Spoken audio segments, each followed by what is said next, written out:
What happens when an avoidant meets a healed empath? It usually does not begin with fireworks. That's the strange part. No chaotic obsession, no instant emotional addiction, no desperate late-night paragraphs trying to force intimacy into existence. It begins quietly, almost suspiciously quiet, like two people accidentally lowering their weapons at the same time without realizing it.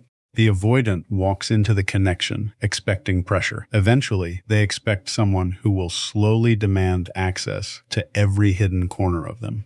And the healed empath walks in already knowing what emotional distance looks like, already recognizing the subtle hesitation behind charm, the pauses between affection, the invisible wall hiding behind independence. But this time, something feels different because the empath is no longer trying to rescue wounded people into loving them correctly.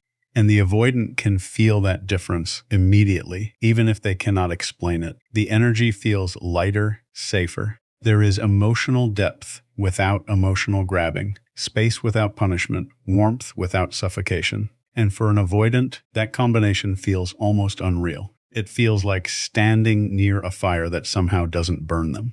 That's why they stay longer than they plan to. That's why their guard lowers without permission. And honestly, if you've ever lived through a connection like this, you already know it doesn't just touch your heart. It exposes every survival pattern you thought was protecting you. So before we go deeper into this, because trust me, it gets painfully real. Subscribe to the channel if these kinds of emotionally honest conversations are your thing. Most people talk about relationships on the surface. Here we talk about the parts people hide from themselves. The truth is, avoidants are not emotionally drawn to healed empaths by accident. It happens because healed empaths no longer carry the emotional chaos avoidants are used to managing. In the past, the avoidant may have encountered people who chased harder every time distance appeared. People who panicked at inconsistency. People who tried to earn closeness through emotional overgiving. But a healed empath moves differently. Their love no longer sounds like pleading. Their care no longer feels like control. They ask questions without interrogation. They give affection without making it transactional. And most importantly, they do not collapse every time space appears. That alone changes the emotional atmosphere completely. The avoidant starts relaxing around them in ways they rarely experience. Conversations feel easy. Silence feels safe. There's no immediate pressure to define everything. No emotional scoreboard constantly tracking reassurance. The avoidant mistakes this calm for casualness at first. They assume the empath simply doesn't care that much. But the reality is almost the opposite. The healed empath cares deeply. They just no longer abandon themselves to prove it. And that emotional self-control becomes magnetic because deep down avoidants are exhausted too. People think avoidants enjoy emotional distance, but many of them are trapped inside it. They crave connection while fearing what connection demands from them. So when someone enters their life carrying emotional warmth without emotional dependency, it feels like discovering water after surviving years in a desert pretending they were never thirsty. But the healed empath notices the walls almost immediately, not because they are paranoid, but because they've lived through emotional inconsistency enough times to recognize its language before words are even spoken. They notice how vulnerability appears in small flashes and then disappears. They notice how intimacy increases one day and emotional distance returns the next. They notice the delayed responses, the subtle emotional exits, the discomfort that appears after moments of closeness. Years ago, the empath would have turned these signs into a mission. They would have studied every mixed signal like a puzzle to solve. They would have convinced themselves that enough patience, enough understanding, enough unconditional love could finally make someone stay emotionally present. But healing changes your relationship with emotional unavailability. You stop romanticizing people's potential and start paying attention to their patterns. That does not make the empath cold. It makes them honest. So instead of chasing reassurance, they observe. Instead of forcing deeper intimacy, they allow people to reveal their emotional capacity naturally. And ironically, This emotional restraint pulls the avoidant in even more because now the avoidant feels curiosity instead of pressure. They feel respected instead of emotionally cornered. They begin opening up slowly, almost accidentally. Little truths slip out during late conversations. Old wounds reveal themselves in fragments. The avoidant starts showing parts of themselves they usually protect with silence. And the healed empath listens without trying to immediately fix, heal, or possess them. That's the part that becomes dangerous for the avoidance defenses because they are used to people reacting emotionally to their vulnerability. But this person simply understands it. Then comes the phase that confuses the avoidant the most, the calm beginning. It feels peaceful in a way they cannot fully trust yet. There are no emotional games happening, no guilt trips, no endless need for validation. The empath naturally gives space because they already learned that love cannot survive inside control. So the avoidant feels free while simultaneously feeling connected. And that combination starts lowering defenses they spent years building. They begin texting first, more often, staying emotionally present longer, sharing more personal thoughts. Even their body language changes around the empath. The nervous system slowly relaxes. For once, connection doesn't feel like a trap closing around them. It feels like a place where they can breathe. But underneath that comfort, another feeling quietly starts growing: fear. Because emotional safety creates visibility, and visibility terrifies people who survived by hiding emotionally. The avoidant slowly realizes this empath is seeing beyond the curated version of them, beyond the independence performance, beyond the "I'm fine" mask. The empath notices the sadness behind emotional withdrawal, the loneliness hiding inside self-sufficiency, the fear disguised as needing space. And while part of the avoidant feels relieved to finally be understood without over-explaining, another part feels exposed in a way they cannot control. That is usually the turning point. Because once the avoidant feels truly seen, their nervous system starts sounding internal alarms they don't even consciously understand. The connection suddenly feels too real, too emotionally close, too emotionally important. And avoidants often do not run when they stop caring. They run when they start caring deeply enough for loss to become terrifying. Meanwhile, the healed empath senses the shift immediately. The energy changes. Responses become shorter. Affection becomes inconsistent.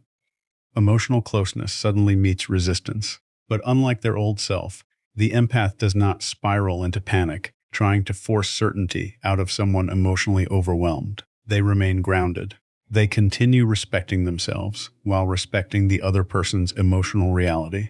And this is where the entire dynamic changes from every unhealthy version either of them has experienced before. Because the avoidant unconsciously expects pursuit after withdrawal. They expect emotional chasing to restore their sense of control. But the healed empath stays emotionally steady.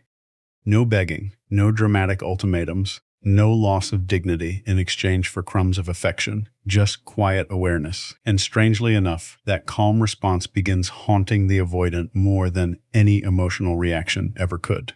The avoidant begins pulling away almost automatically after that point. And what makes it tragic is that even they may not fully understand why they are doing it. One moment they were leaning closer, sharing more, allowing emotional intimacy to slowly exist between them. And the next moment, something inside them starts tightening like an internal emergency alarm. Suddenly, they need more space, more distractions, more control. They start convincing themselves the connection is moving too fast, even if nothing dramatic actually happened. They become harder to reach emotionally. Their replies lose warmth. Their energy becomes inconsistent. And on the surface, it can look cold, almost calculated, but most of the time it is fear wearing the mask of emotional detachment because avoidants are often deeply uncomfortable with how vulnerable real closeness makes them feel. They spent years surviving through emotional self-containment. Depending on nobody became their form of safety. So when someone enters their life and begins mattering deeply, their nervous system interprets that attachment as potential danger. The healed empath can feel this shift without needing it explained. They notice the emotional retreat happening in real time, the subtle disconnection after intimacy, The emotional static replacing openness, and yet something is completely different now. The empath does not immediately internalize the distance as proof of their unworthiness. They do not launch into over-explaining, over-performing, or over-loving in an attempt to restore closeness. Healing taught them something painful but powerful. Somebody's inability to stay emotionally present is not always a reflection of your value. Sometimes it is a reflection of their capacity. That realization changes the entire emotional atmosphere because the healed empath does something the avoidant unconsciously never expected. They remain calm, not passive, not emotionless, calm. They acknowledge the distance without collapsing into fear. And to someone with avoidant patterns, this can feel deeply unsettling. They are used to emotional reactions after withdrawal. They are used to people anxiously trying to pull them back into connection. But the empath no longer fights for basic emotional consistency. They stop trying to decode every silence like it contains hidden instructions for earning love correctly. Instead, they stay grounded in themselves. They continue living their life. They continue protecting their peace. And for the avoidant, this creates an unfamiliar emotional experience because now their withdrawal no longer creates the reassurance loop they subconsciously relied on. There is no dramatic pursuit confirming their emotional importance. No desperate attempt to hold on to them at all costs. Just space, honest, quiet space. And that silence starts becoming louder than any argument ever could. The avoidant begins noticing the absence of emotional chasing. They notice the empath is no longer orbiting around their inconsistency. And underneath their relief at having space, another emotion quietly emerges: unease. Because emotional unavailable people often feel safest when they control the distance. But when the other person peacefully stops reaching toward them, they are suddenly forced to sit alone with the emotional consequences of their own withdrawal. That is when silence becomes the real test between them. Not the dramatic kind, filled with screaming endings and blocked numbers. The quieter kind, the kind where two people feel each other's absence in completely different ways. The avoidant initially tells themselves the space is necessary. They focus on work, routines, distractions, anything that restores emotional equilibrium. On the outside, they may appear unaffected, maybe even relieved, but emotional suppression is not emotional absence. The feelings do not disappear simply because they are avoided. They wait underneath the surface, accumulating quietly. Meanwhile, the healed empath experiences the silence differently than they once would have. Years ago, silence would have consumed them. They would have replayed conversations endlessly, searching for hidden mistakes, trying to figure out what they could change to become easier to love. But healing transforms silence from punishment into information. Instead of obsessing, they observe. Instead of abandoning themselves emotionally, they become more emotionally present with themselves. They feel the sadness honestly, but they no longer confuse pain with permission to self-destruct. And this is where something psychologically profound begins happening. The avoidant expects the empath to break the silence emotionally first, to restore the connection by sacrificing their own boundaries. But when that does not happen, the avoidant is forced into a feeling they usually escape from: loss. Not necessarily the loss of the relationship yet, but the loss of emotional certainty, the loss of access, the loss of someone who understood them without demanding performance. Because healed empaths leave a very specific emotional imprint on avoidance. Their energy feels safe in a way that becomes difficult to replace. They do not manipulate intimacy. They do not weaponize vulnerability. They create emotional warmth without making love feel like emotional labor. And once an avoidant experiences that kind of connection, ordinary surface-level interactions begin feeling strangely empty afterward. They start remembering the calm conversations, the emotional patience, the feeling of being emotionally understood without interrogation. The empath becomes associated with nervous system safety, and that memory lingers long after the silence begins. This is the part most people never see. Avoidants are often deeply affected after distance is created, but they process those emotions privately, internally, sometimes painfully slowly. The absence starts echoing in small moments. A song reminds them of the connection. A random memory appears while they are distracted. They compare new conversations to the emotional depth they had before and quietly realize how rare it actually was. But because vulnerability still feels dangerous, they wrestle internally instead of expressing it openly. And while all this is happening inside the avoidant, the healed empath is going through their own transformation too. They begin fully understanding that love cannot survive on potential alone. That emotional chemistry does not automatically create emotional availability. This becomes one of the hardest lessons for deeply empathetic people to accept, because empaths naturally see beneath behavior. They see wounds underneath distance, fear underneath detachment, pain underneath emotional inconsistency. But healing teaches them that understanding someone is not the same as being able to build a healthy relationship with them. You can have compassion for someone's trauma and still recognize that their unresolved patterns are hurting you. You can love somebody deeply and still acknowledge they cannot currently meet you where you stand emotionally. And this realization begins strengthening the empath's boundaries in ways the avoidant can feel energetically, even from a distance. The empath stops accepting breadcrumbs disguised as connection. They stop holding on to tiny moments of affection while ignoring prolonged emotional absence. Their standards quietly rise, not from ego, but from self-respect. They no longer measure love by emotional intensity alone. They measure it by consistency, effort, accountability, and emotional presence. And ironically, this is often the exact moment the avoidant begins feeling the true emotional weight of what they are losing. The shift in power is subtle at first, but emotionally it changes everything. The avoidant begins sensing that the healed empath is no longer emotionally waiting for them in the same way. There is still care there, still warmth, still understanding, but the emotional access no longer feels unlimited. The empath has stopped leaving the door wide open for inconsistency to walk in and out whenever it pleases. And for the avoidant, this realization creates a kind of emotional disorientation they rarely admit out loud, because avoidants often believe they are the ones controlling the distance in relationships. They are used to deciding when intimacy increases and when it retreats.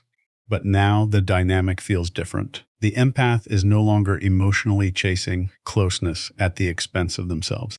Their energy becomes quieter, more self-contained, more grounded, and suddenly the avoidant feels something they spent years avoiding: uncertainty. They begin questioning whether the connection is truly still available to them, whether the empath is emotionally moving on, whether they waited too long to meet the relationship with consistency. And the irony is painful. The moment the empath finally stops overextending emotionally is often the exact moment the avoidant starts realizing how emotionally significant the connection actually was. Because emotional safety is easy to take for granted until it is no longer constantly offered.